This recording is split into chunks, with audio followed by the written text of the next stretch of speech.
नमस्कार, चैनल पर आपका स्वागत है। मैं हूं दिग्विजय मिश्रा।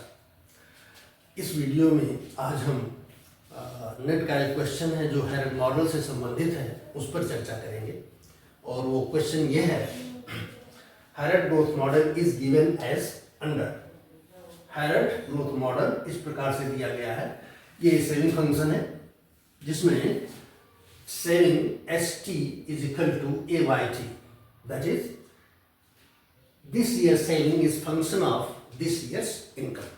आज की जो सेविंग है वो आज के ही इनकम का एक फलन है। ये जो ए है ये in fact marginal propensity to save है। मार्जिनल प्रोपेंसिटी टू सेव, बचत की सीमांत प्रवृत्ति। ए जो है वो नेसेसरली पॉजिटिव है लेकिन एक से कम है, ये दिया हुआ है।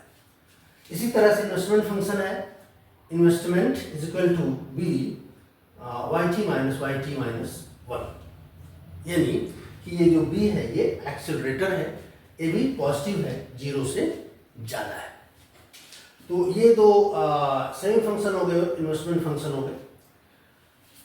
इक्विलिब्रियम कंडीशन जो होती है उसमें सेविंग और इन्वेस्टमेंट निश्चित रूप से बराबर होते हैं, तो इक्विलिब्रियम कंडीशन है। और क्वेश्चन ये है कि इक्विलिब्रियम कंडीशन जो होगी उसमें से ये कौन से सही होगा।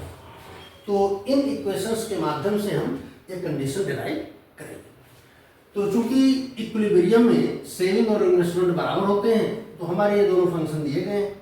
सेविंग हमारा है ए वाई टी और इन्वेस्टमेंट है B Y T minus one.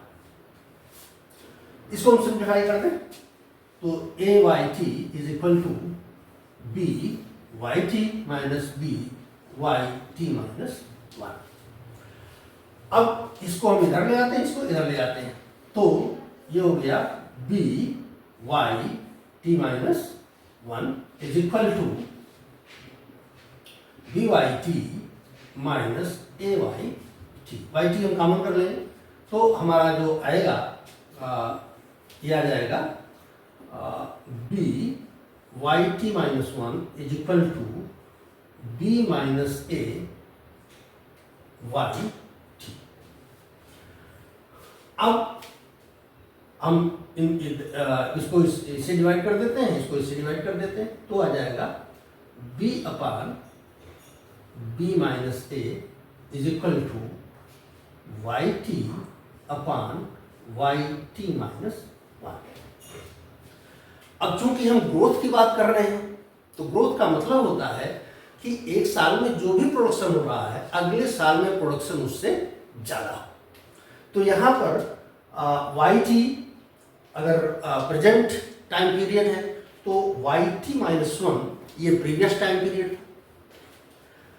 अगर इकोनॉमी में ग्रोथ होता है then Y T minus one must be less than Y T, यानी कि अगले साल का जो आउटपुट होगा वो निश्चित रूप से इस साल के आउटपुट से ज़्यादा होना चाहिए, तभी हम ग्रोथ कह सकते हैं, पहली बात। और दूसरी बात, output in both time periods means at present as well as future, this output should not be zero. ये दोनों चीज़ें होती हैं, वाई टी माइनस वन या वाई टी जीरो नहीं होना चाहिए, क्योंकि अगर जीरो हो गए तो कोई ग्रोथ की तो बात छोड़िए, ये इनडिटर्मिनेट हो जाएगा। तो ये जीरो नहीं होने चाहिए और वाई टी और वाई टी माइनस वन बराबर भी नहीं होने चाहिए, क्योंकि अगर बराबर होंगे इसका मतलब किसी प्रकार का ग्रोथ नहीं होगा। तो होना क्या चाहिए, that Y T must be greater than Y T minus one thing, and this should not be zero. तो अब देखिए, अगर Y T minus one positive है और वाई टी भी पॉजिटिव है, क्योंकि ये जीरो नहीं है, पॉजिटिव है, तो इसका मतलब ये हो गया कि B upon B minus A should also be positive. और पॉजिटिव होने का मतलब है that the figure must be greater than zero, figure को जीरो से ज्यादा होना चाहिए। तो इससे हमारा जो इम्प्लीकेशन निकल रहा है वो ये है that in equilibrium b upon b minus a must be greater than 0. क्यों ऐसा हो रहा है? Because yt minus 1 is positive and yt is not only positive but it is also greater than yt minus 1. That is the condition when growth will occur in the economy.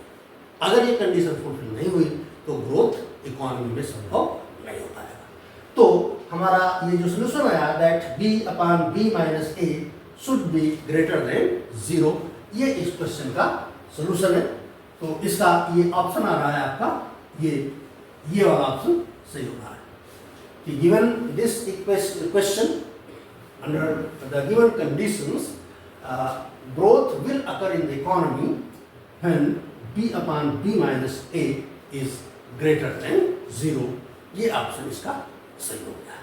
अगर कोई बात समझ में नहीं आई है तो आप फोन के माध्यम से, कमेंट के माध्यम से कांटेक्ट कर सकते हैं.